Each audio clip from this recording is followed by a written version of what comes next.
My name is Henrik Norlin. I live in Norway, and I started using Odoo in 2014.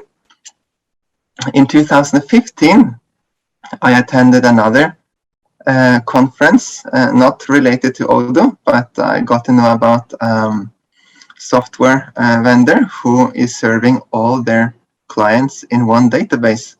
And this was shocking to me. How is that possible? And since then, I have been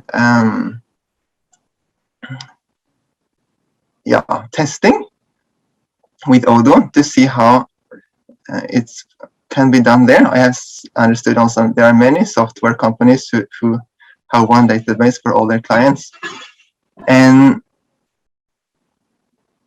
the benefit I see with this is maybe it is easier, maybe not. And one goal for me now is to hear some opinions for you guys. What are the pros and cons with serving many companies in one database? Of course, it is just, I mean, if the companies are small and if the companies need the same set of apps, then it's maybe a good idea. I have been working on version 12 with this, and I have made module to keep strict security between companies so that one company cannot see any data of another company. Now I'm in the process of migrating to Odoo 14, and there the company settings has changed so that the company are like, you can select which company should be active and you can select which companies you would like to show. And so this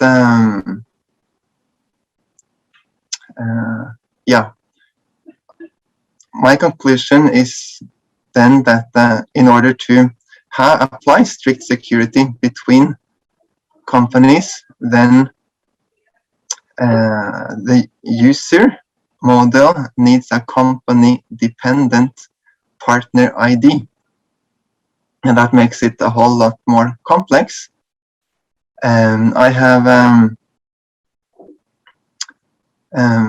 started repo for this, for version 14, and it's on GitHub/apps2 grow/company-security.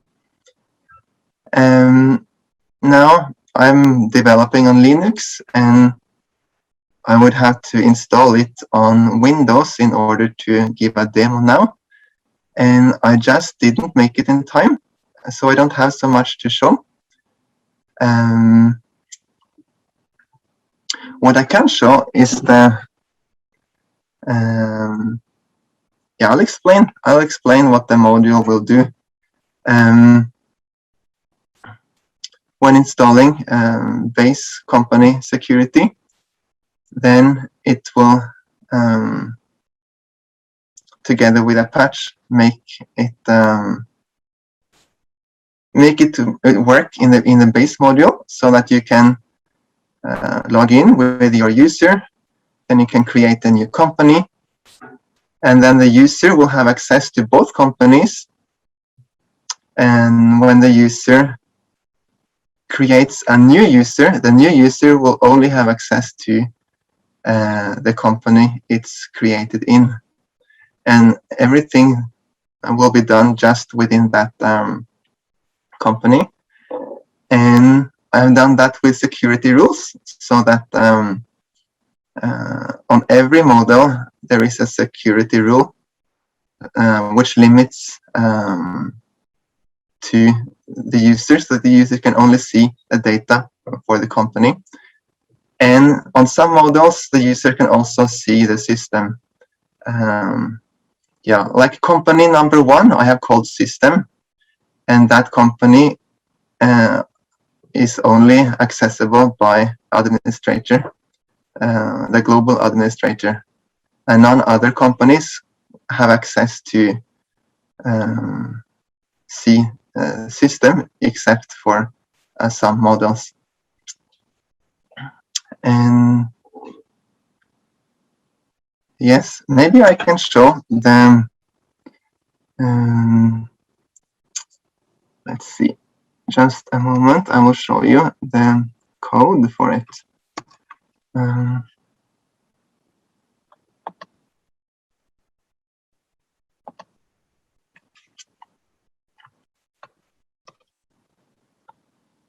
Okay. So, how can I share my screen? Shall I just click the green button here? And then we go there.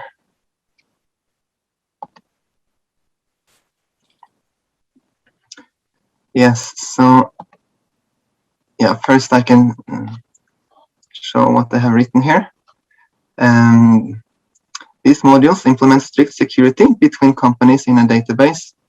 A user cannot access any data which is not belonging to the active company or its parent-child companies. A company manager can access all data in the active company. One can assign users to be a company manager, and then that manager can see everything for his company. And why I've been working on this with very small, very similar companies, it might be easier to manage them in one database. And in order to install, you need to apply a patch first, and then create a new database and install the module. Yes, and with just to show some of the security logic, I have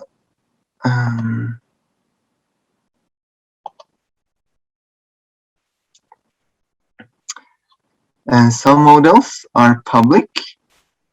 We know special security rules.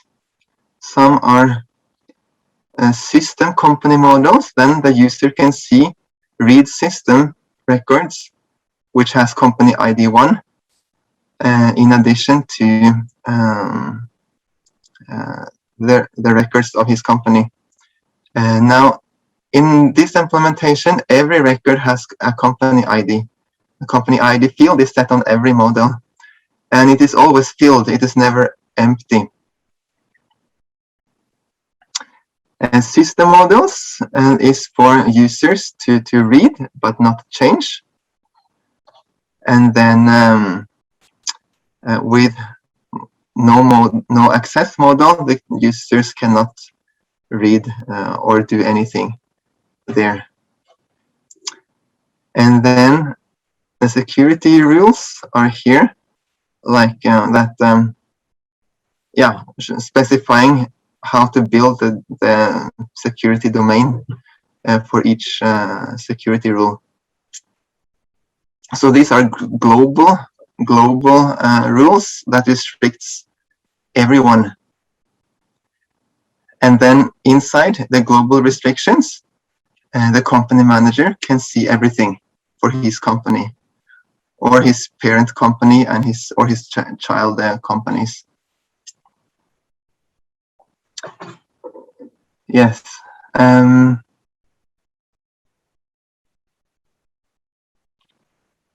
So the reason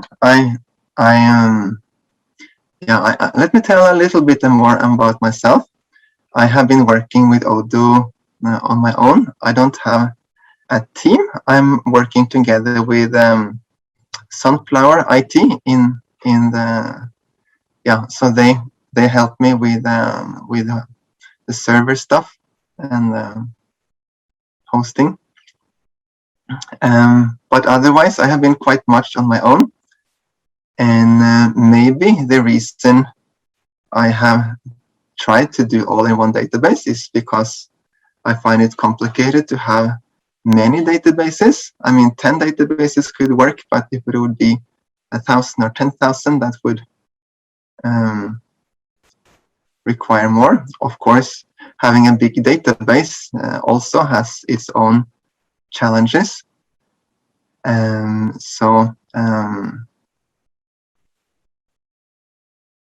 But still,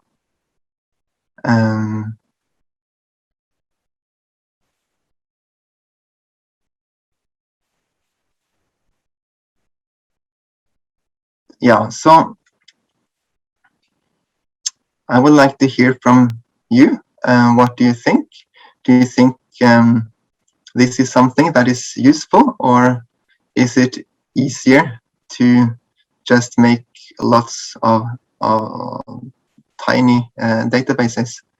I'm thinking of small implementations, not big ones. Maybe something for there are many small non-profit organizations. There are also private people. So if one would make something for private people, and then maybe 100 or 1,000 people, or a company would then be a person or a family. Do you think it is a better idea to put 1,000 private people into one database, or to make 1,000 databases, one for each person? Can I hear some opinions? May I ask you a question? Yes. And I guess probably it's also good for the audience. I don't get the initial point of all of this. I mean, what is the main issue that you're trying to solve? And the last words that you said are amplifying my feeling on this. I mean, are you talking about having different customers on the same database, or Yes. same customer but different companies of the same database, which is what you can do already with Hadoop? I'm thinking of different customers, different clients. Okay, then how do you manage the differences between the customer requirements, like installing other modules, configuring different modules in different ways? I mean, it's not just about what can I see. So in terms of maintenance, I think you just get, I mean, you will probably end up with a lot of work, and with it's going to make your maintenance work difficult. And if you want to onboard someone else into helping you on this, is going to make it even more difficult, because how do you easily determine what belongs to whom? And also, if you shut down the service for one client, then you shut it down for everyone else, and there is no way you can easily, for instance, back up and restore data for only one customer. I mean, it's plenty of maintenance actions that are going to be much harder to handle with this approach. But maybe I'm missing something that I don't know. Well, this will be a highly managed service where each customer has limited options. But when the customers are similar and they have the similar needs, they are in the same country, and they are in the same vertical, like I'm a Christian, and the church I belong to have many churches in Norway. I'm thinking of maybe doing something for them. Then there will be 50 companies in the same database, which has something in common, but until now there has been nothing shared between each local church. Okay, then we're talking about real multi-companies, and then what is not working in Odoo to handle multi-companies? Because if you configure ACL and record rules in the right way, you should get it already out of the box without having to hack anything, as far as I know. Yeah, but this is what this module is about. It is about configuring access rules and security rules consistently for every model. So it's a tool for automatic configuration. It's not hacking the behavior. Hacking what? Okay, one thing, because of course I don't know the code base. I have to look into it, but for what I got here, I mean, it's really hard to understand what you're doing with this dictionary that I'm looking at now. Okay, so if this is just a tool that you can run to easily configure permissions, then it's one point. Another point is this thing is going to patch, for instance, the access control rules, and and do some magic to hide or show records to the current user. Yeah, the main thing with this module is action access rules and security rules. Then, in addition, and now when I try to migrate to version 14, I realized that in order to be consistent, I need to make the user partner field company dependent. And that has some extra challenges. Mm-hmm. Okay. But I mean, just to also give a better picture to anyone else, you're talking about something. Well, the work that you've done, it's about easy configuration of the rules. Yes. Not hacking the current mechanism for checking the security. For the system models, which users should not be able to change, if the default access rules are if needed, it will restrict the default access rules, which is in the default database in Odoo. Okay. So do you run this when you set up a new customer? Can you do this through the UI? Do you have to run a manual command to make it work? Well, when there then is a new customer in the same area, like a new customer with the same needs as the previous customers, then with a few button clicks, the new customer is created in the same database. As an administrator, I basically go to companies and I click create company, and then a new company is created, and then I do some more stuff to prepare the company with some basic records so that the functionality will work. And then I create a new user that will be the admin user for that company. Okay. Is there anyone with other questions? Mike says, it can only work for homogeneous setups, for example, basic websites, CRM, contact invoices, but I see Simone's points as it has downsides later.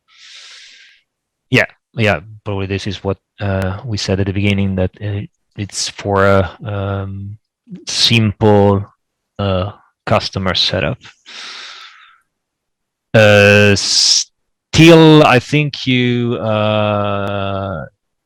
in the point about the maintenance is not answered. So how do you manage this, and how do you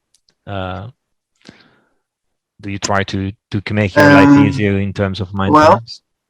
Well, like customization for each company,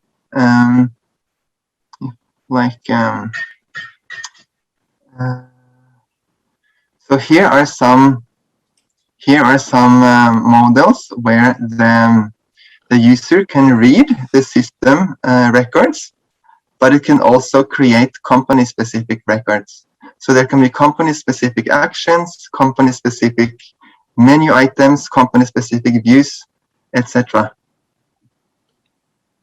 Okay. Well, for instance, that could be handled by groups. You can handle, for instance, I mean, the menu items, okay, they are normally shown only if you have the right to see something. Yes. Okay, like a menu item that shows sale orders is going to be visible only if you really can see the sale orders, right? Yes. So in that But case, yeah. So this is still working. No, nothing changed there. But if the company would like to make a new main menu with new submenus to customize for its own, like making its own app with a custom set of menus, then this is possible. Okay, so you allow them to customize UI and then yes, other they things. can customize UI. They can also make their own server actions to manage, like to do stuff which is not in the code otherwise. Okay. So do you give them admin rights? I give them as much as possible admin rights for their own company. I see.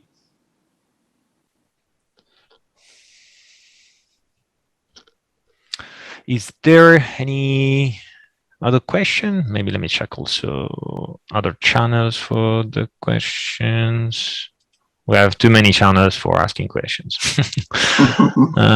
No, so let me check on YouTube maybe.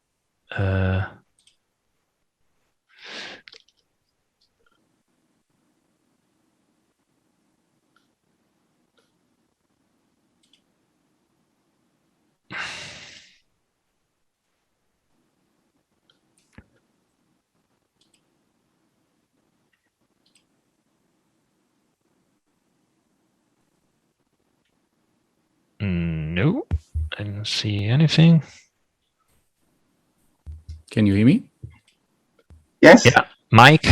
Just okay. I just wrote it in the chat, but one downside would be that what one customer will do with like server actions and things like that and scripts, of course, has an effect on other customers because you're running in the same instance. No, but with security rules. Yeah, no, I think it's talking about resources. Load on the, if you're putting load on the system and the system is like slower because one customer does some crazy calculations or some crazy database operations. Yeah, that could be. Yeah, that's one thing to take care of. Yeah, thank you.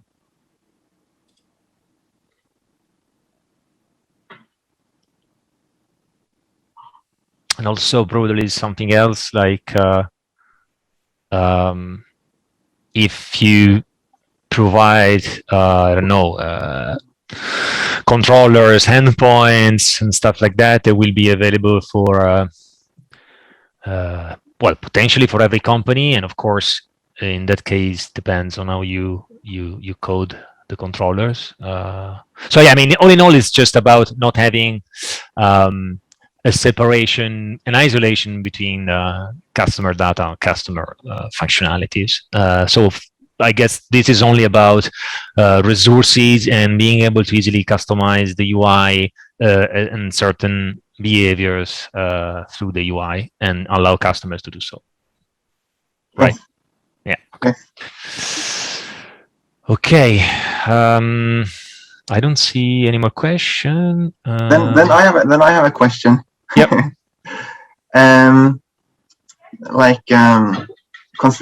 Considering to make an Odoo app intended for private people who will not make tons of data but have a rather small instance. Do you see this as good solution for serving 1,000 people, or would you rather make 1,000 databases? Like, are there tools to easily make control databases and upgrade them, migrate them in a controlled way? Like I know Odoo have their SaaS with like many thousand databases, and they do it pretty easily. And if I could do it like that, then maybe that would be better than having many in one company. But is there such tools to Well, make a Odoo community SaaS? well, that's okay. So we have the Open Upgrade project, which I mean, the main issue there is budget, right? So while Odoo SA is getting money for enterprise contracts, and a good part of the enterprise contract is handling the migration of the data. And of course, in that case, they have all the budget and the horsepower to implement such system, right? Yeah. In theory, we could do the same with Open Upgrade. The fact is, as of today, we don't even have the time and the resources, aka budget, to constantly keep this up to date as soon as an Odoo version comes up or new features are introduced. So that's really a lot of work. So in theory, yes, in theory we could have a SaaS service for the community edition only, and support this through some OCA fundings, of course. But it's going to require a lot of work and a lot of funds. So right. Feasible, of course, and yeah, then depends on many factors. Yeah. Do you have any recommendation for whom I should talk with if I would like to contribute to such a Odoo SaaS, Odoo community SaaS? Well, there is no SaaS at all now. I mean, you can, regarding the upgrades, you can go to OCA/Open Upgrade. Yes. And then you can join the community there, open issues, and you open discussions or submit PRs to improve what is currently there. So definitely +1. I mean, the actual question I think you had was, is it better to go with like one database with the 1,000 companies for specific use case, or having the separate databases? I mean, the migration is a different part. You have to have the migration once anyway. And if you have it once, it's a matter of tooling later to migrate 1,000 databases or migrate one huge database. But my guess will be when you go with the normal approach, let's say separate databases, then it's probably less work for you for the migration, because with all your customizations later, Open Upgrade will not handle that. You will have like specific stuff, and you have to take care of that yourself. So there's a point of a lot of work to come. And the other thing is, the only good use case where this might make sense is to save some resources in terms of like server resources when you have a real homogene setup. Let's say you want to create like this combination of website and some modules, and you don't allow much flexibility. So you have like a product of its own, which consists of some modules of Odoo, which are customized for a specific target group, and that's it. And then you have like this as an online service, and there I think it makes sense what you are doing. But you could also do the same with different databases still, which lets you separate the customers later if the need comes up. I think you are going in too much customization for the approach you are going, and this will be painful later. Yeah, I mean, it's perfectly fine to host different customers, potentially different customers, or well, better, different companies on the same database. But then you should really restrict what they can do because of what Mike said. So for customizations and maintenance, that would be the way to do it. And then still you can simplify the hosting by having multiple customers, but with multiple databases on the same stack, on the same service, let's say SaaS. Okay, and in that case, you create one database per customer, but then it's going to be isolated. So the migration, I mean, imagine that a migration, an upgrade is broken because some customer did some weird things in their own database. So if you have the database separated, the other customers are still happy, alive. They move to version 15, for instance, and they're okay. And you keep the bad customer on the 14 until you know what to do with his own data, right? So that's also another case talking about upgrades. Anyway, time is over. We have a discussion in a few minutes with Benoit about PSCs. And this is also interesting for you because you were asking how you could contribute. So PSCs are about contribution and about collaborating at repo or, well, cross repo, depending on certain areas of competence. So you might want to stay in the room. That being said, thank you very much for your presentation and for sharing your thoughts. Do you have anything else to add before? Well, thank you for sharing your thoughts as well. Okay, good.